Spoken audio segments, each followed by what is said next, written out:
This is the Rural Homelessness Podcast, where we discuss the important issues around rural homelessness, hear from those affected by it, and offer some solutions. Brought to you by the award-winning homelessness charity, The Ferry Project. Welcome to the Rural Homelessness Podcast. Well, hello and welcome to this episode of the Rural Homelessness Podcast. I'm your host, Matt McChlery. Thanks so much for clicking over and joining us today. Now, on today's show, we're going to be talking about how modular housing can help to address rural homelessness. And I'm joined on the show by Lewis Herbert, who is the manager of Allia Future Homes, and also Daniel Wren, who is the Allia Future Homes Housing Development Lead. Let's welcome them to the show. Well, hello, Lewis. Welcome to the Rural Homelessness Podcast. Hi. And hi, Daniel. Thanks for joining us today. Thanks. Good to be here.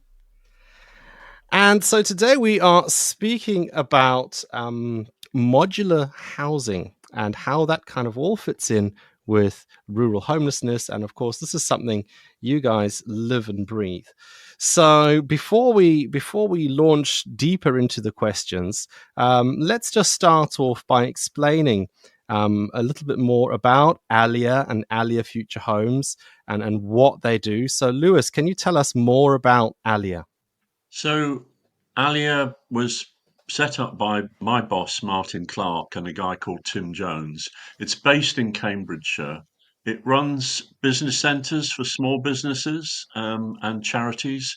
It also raises funds. So it has a finance arm, and that basically works the money markets, particularly for housing associations, but also creates bonds for charities and has helped quite a lot of charities locally.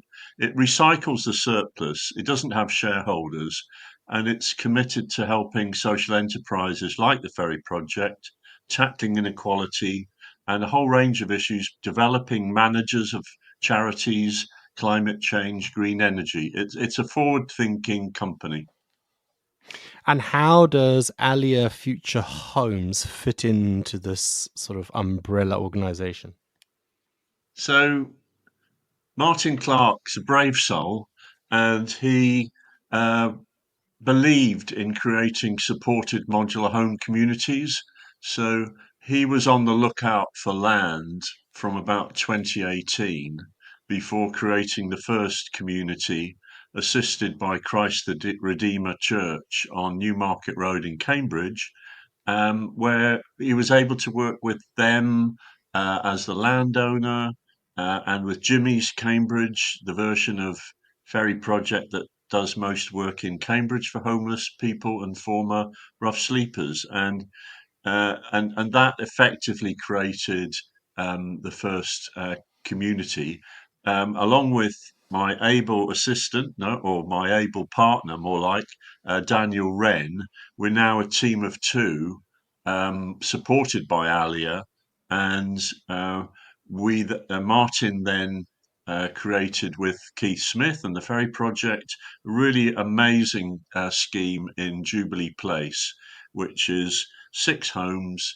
It enables people who were previously rough sleeping or homeless into what we would call transitional accommodation.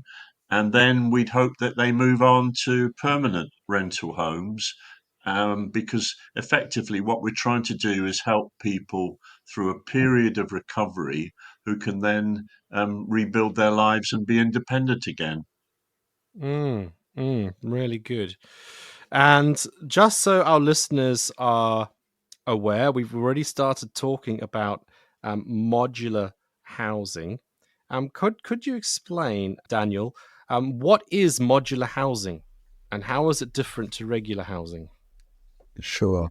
It's actually pretty simple. Modular housing involves constructing sections or modules of a building in a factory environment and then transporting those modules to the site for assembly, whereas traditional homes are usually entirely built on site. So would people kind of picture this as like being a caravan home, or is that something slightly different? It's different. It's higher quality. It's more like you can imagine it as like playing Lego for adults, but high quality Lego. So you have many options. You can build on the ground. You can have new stories on existing buildings, and most of the time you don't even spot from the outside that it's modular once you build a facade on or a roof on top. So yeah, now it's quite different to caravan housing. Okay. And because it's mostly built in a factory and not on site, are you able to get planning permission for things like that, or mortgages, or how does that work? Yeah, you're able to get those, but it's not easy. So the modular market is quite new, I would say, at least for like certifications or like getting insurances or financing on those homes. But there are ways to do it. So there is a certification called BOPAS, and that certification tells you these homes are built to a quality which will last at least 60 years. And therefore, you'll get a mortgage on that, for example. Right. Okay. Oh, that's interesting. We'll dig into modular housing a little bit more later on. Lewis, let's come back to you. We've got this modular housing model that you guys are kind of championing, um, but that obviously highlights that there's problems with the regular housing method. What are some of the problems or challenges that you see that are facing the current housing situation in Britain? Well, we're in a housing emergency. We haven't been building enough affordable rent homes for most of my lifetime, and I'm 69. So, since the mid 70s, there's been a failure to build affordable rent homes.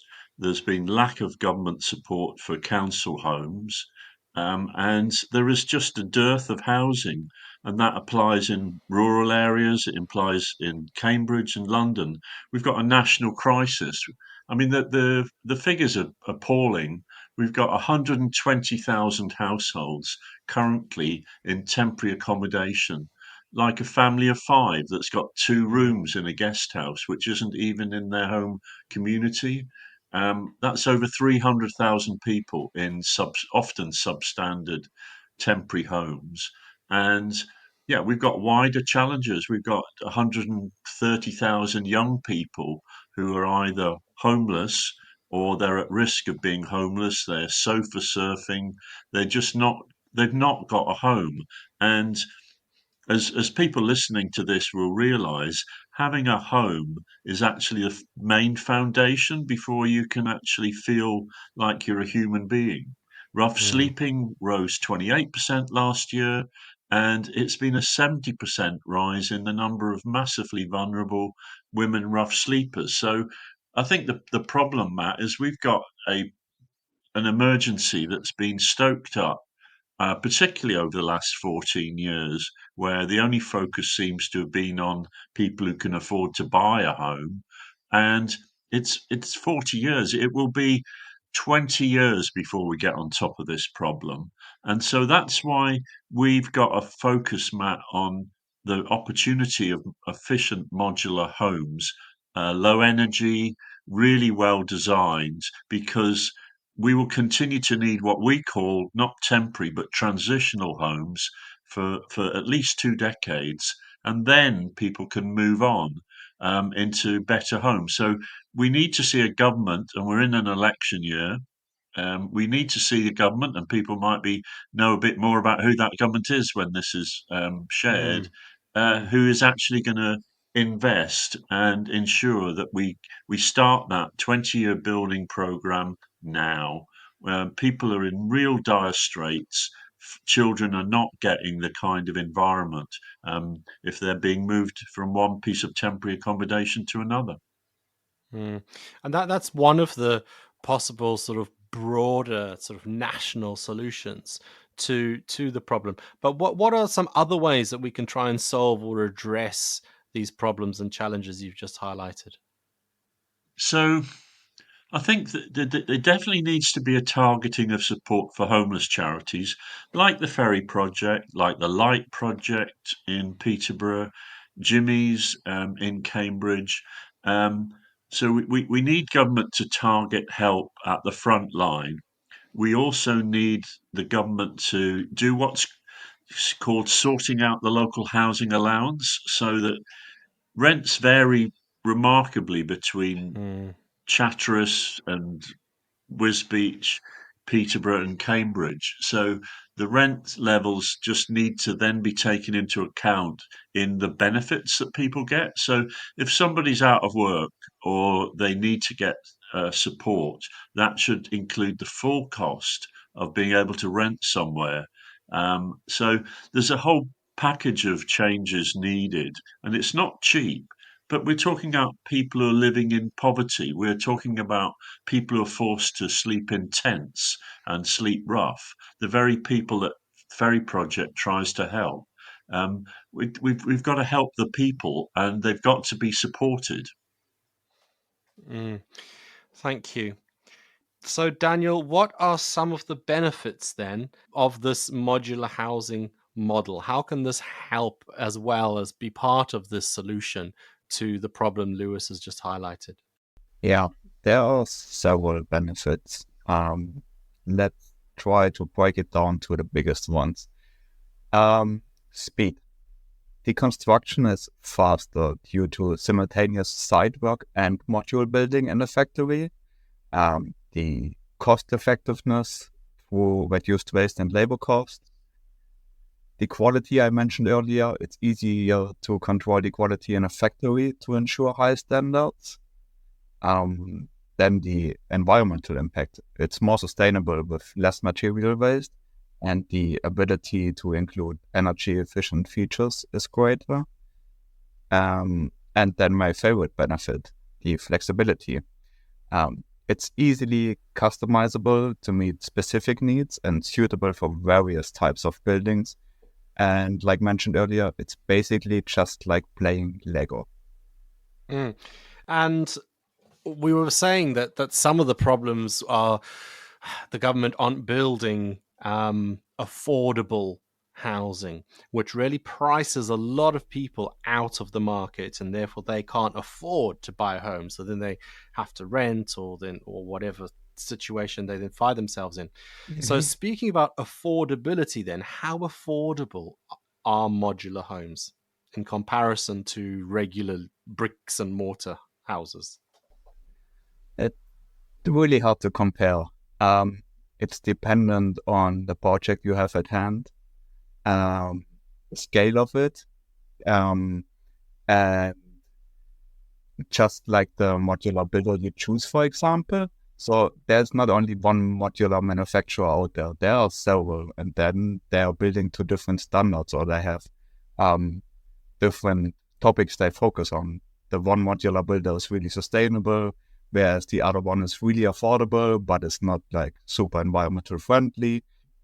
So it's coming down to what manufacturer you want for your project. That's a part of what Allia Future Homes is doing. So we are there to offer the expertise to our clients and tell them, hey, that might be a good manufacturer for you. And then just comparing modular with traditional, it's not a one-to-one comparison. Modular can serve, for example, different sites. If you have a temporary site for 10 years, modular can serve that site and then move the homes somewhere else, whereas traditional can't do that. So it's hard to compare, but at the end, from my experience, so my background is working with a modular manufacturer in Germany. We are cheaper, and especially for the running costs. So there are modular schemes for homeless people which have energy bills of less than £5 per week. And if we look at our energy bill, I'm pretty certain they are higher. So it's hard to compare, but in the end, I'm pretty sure that modular homes can be the better solution depending on the project you want to have. And so Allia Future Homes then, are you kind of primarily focused on housing the homeless, or is that just one of the many strands that you work on? Our focus is on homelessness. Okay. And then for the benefit of our listeners as well, so your focus is homelessness and helping people to escape the cycle of poverty, which is fantastic.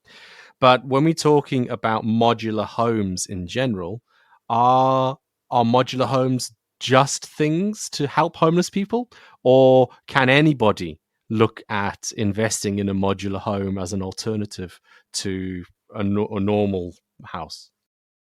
Anyone can do that. So modular serves pretty much all the sectors. Whatever is scalable is good for modular. Offices, schools, homeless communities, or if you think about tiny homes, which is like big in Eastern Europe right now, a lot of people buy themselves a tiny home and put it somewhere next to the woods, for example. That's modular as well.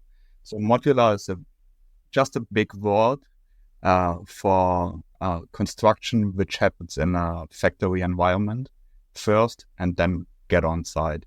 Can be residential homes where you have like 2 semi-detached houses or an office building with like 500 offices in. So it serves pretty much every sector. But we think that modular is a great solution for the supported homeless communities because it's scalable, it's easy, it's fast, it's cost effective, you can serve many different sites.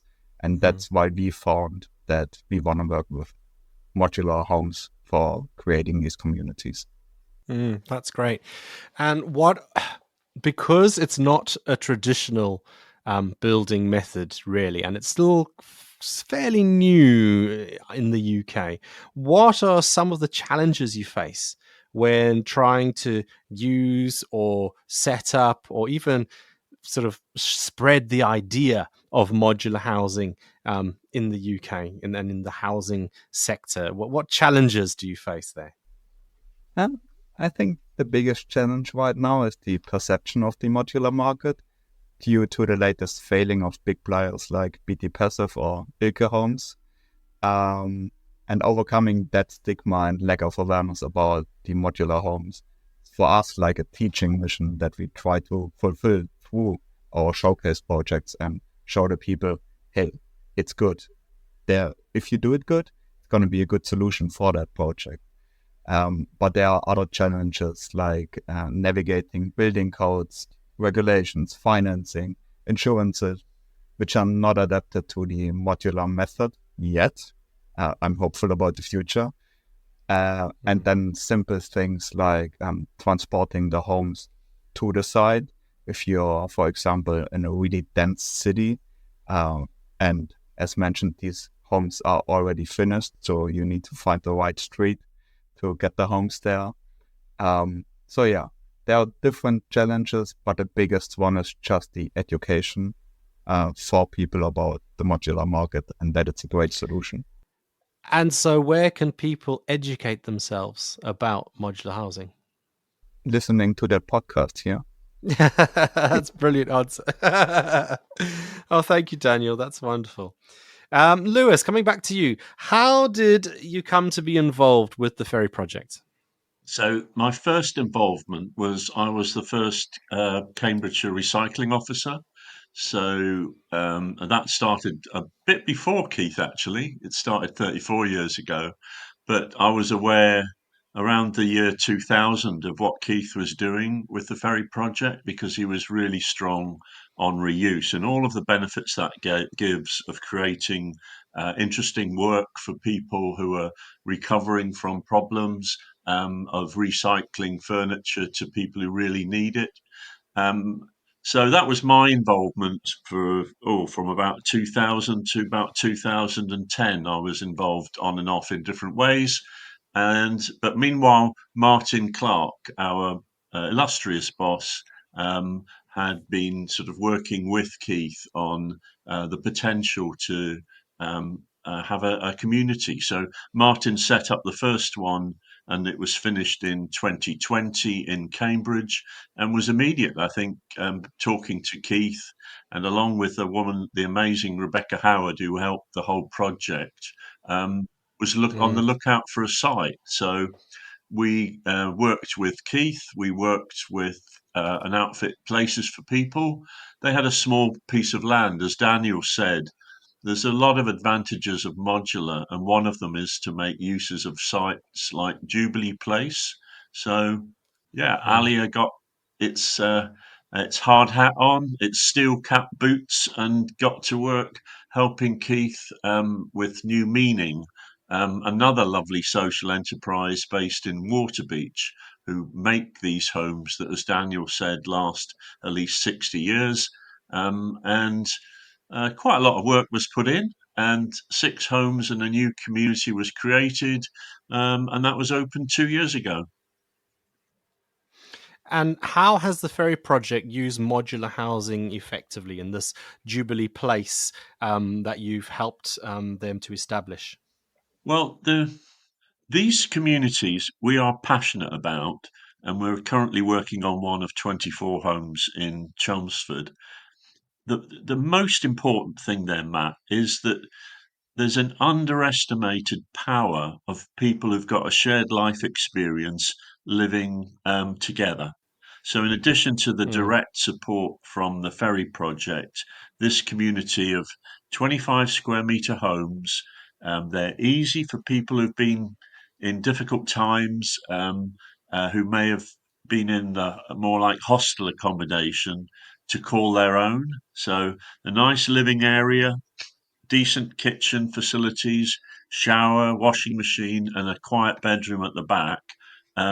It gives people the space to recover. So we call them move on accommodation, transitional. They will have already made some progress, maybe at Octavia Place, Octavia House. And this is, in a way, a reward for the fact that they're making progress. So it's a halfway house before then moving on into places of their own, and then freeing up a place for somebody else who needs it. And it's also helping them to adapt with those extra skills and things that when you're in the more supported environment, you might have had a lot of help, but now there's less of that support. And Yeah, and I think what happens there is that housing, Matt, is often the last thing that people lose. They might have, for various reasons, their lives hit the buffers. They may have then suffered addiction problems, probably as much after something's gone wrong. So housing is often the last thing they lose, and this is that people rebuild their self-respect, they rebuild relationships with their families, with their friends. Um, they're then in a position just to reboot, but they do need time and space. The homes are actually designed to be part of a community with a veranda that opens out to their neighbours. It is social, but they can shut the door and have peace and quiet, and you don't get that if you're in shared accommodation. oh, thank you, Lewis. How can modular housing help those who are experiencing rural homelessness in particular? Obviously, the focus of our podcast is sort of more specifically on rural homelessness because the Ferry project is located in such a rural area. So, how can modular housing help people in the rural situation? We'll take whatever sites we can. Often we're looking at larger towns and cities than Wisbech, but it's sometimes forgotten just exactly how difficult the homeless crisis is.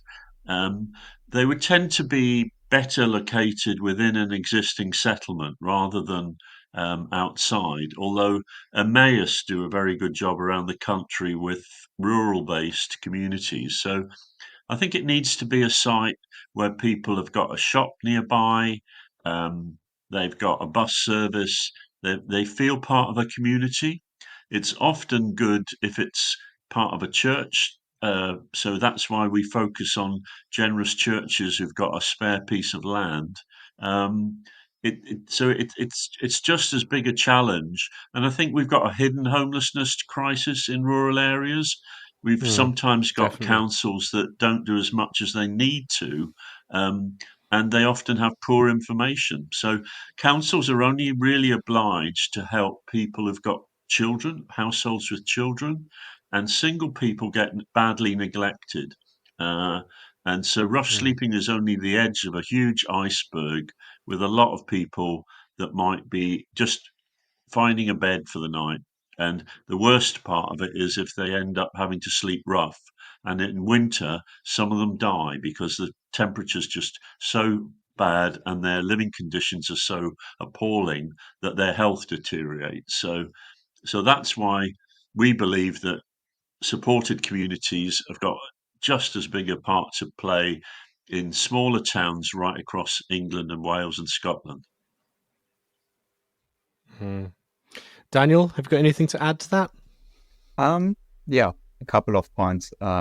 Lewis covered most of it very good, but I think there are some benefits which are not only applied to the rural part, but which are just a big benefit from people experiencing homelessness everywhere. The biggest one is the rapid deployment. So we can build so much faster than transitional homes, and those people who are sleeping rough every single night, they don't have any time to wait. So you want to provide them a roof over their head as soon as possible. And with that quick construction process, you also provide timely housing, which is essential. Same with the affordability I mentioned earlier. Not only is it a cost-effective building method, which makes housing more affordable, but also by building it more sustainable, it reduces the utility costs in the end for the residents. And sure, they have some support from the government, but every penny they can save, which is a valuable penny. And also the scalability, so you can scale it for individual or community needs, and the adaptability, so it's suitable for various rural landscapes and requirements, and we can use sites which others can't be built on. So yeah, there are so many benefits to that. Yeah, there really are. And so what are your hopes for the future of modular housing? Daniel, we'll start with you and then we'll come to Lewis. Okay. I think my biggest hope is the mainstream acceptance and the recognition of modular housing for its quality and efficiency. And then I'm also looking forward to more supportive policies and more regulations that facilitate modular construction in general. I'm hopeful about the continued innovation in that sector, about like other construction techniques and materials, and also the promotion of the green technologies and energy efficient design. Modular is already very good at that, but there, I'm pretty sure there will be more innovation, especially in that sector. And of course, the wider use of modular housing to address the housing shortage and get people off the street as soon as possible. Thank you. Lewis, how about you? What are your hopes for the future? Well, we want to hear from people who might be listening to this and who are prompted to help the Ferry Project or other homeless charities. Allia Future Homes fills a gap because there is very little support, as Keith Smith knows, and the team at Ferry Project know. Um, you're living on a shoestring budget often.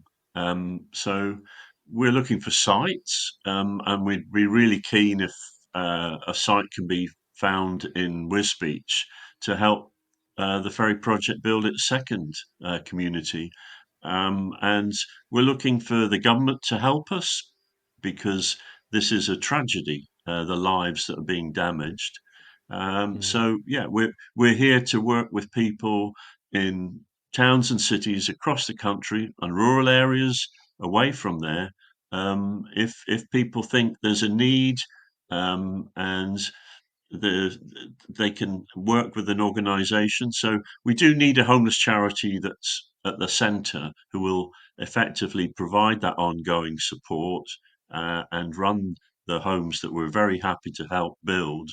And we just know that there's a gap there, Matt, and it's a tragedy, but it's one that there's practical solutions for.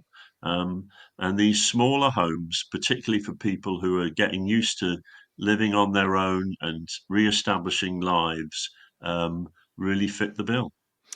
Thanks, Lewis. And for the benefit of our listeners, we will be putting a link to the Allia Future Homes website in our show notes of this episode. So if you want to click over there to find out more about them or get in contact with Lewis or Daniel, you can do that quite easily by just scrolling down to the bottom of this podcast, wherever you're listening, and you should find the show notes there and the link to their site. Well, that just leaves me to say, Lewis Herbert and Daniel Wren, thank you so much for joining us on this episode of the Rural Homelessness Podcast. Thank you for joining me. Thank you, Matt. Thank you for having us.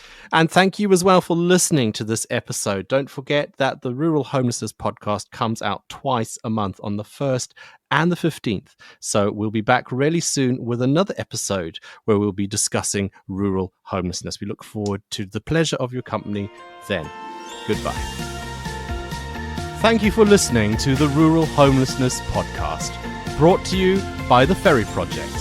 Visit our website on www.ferryproject.org.uk.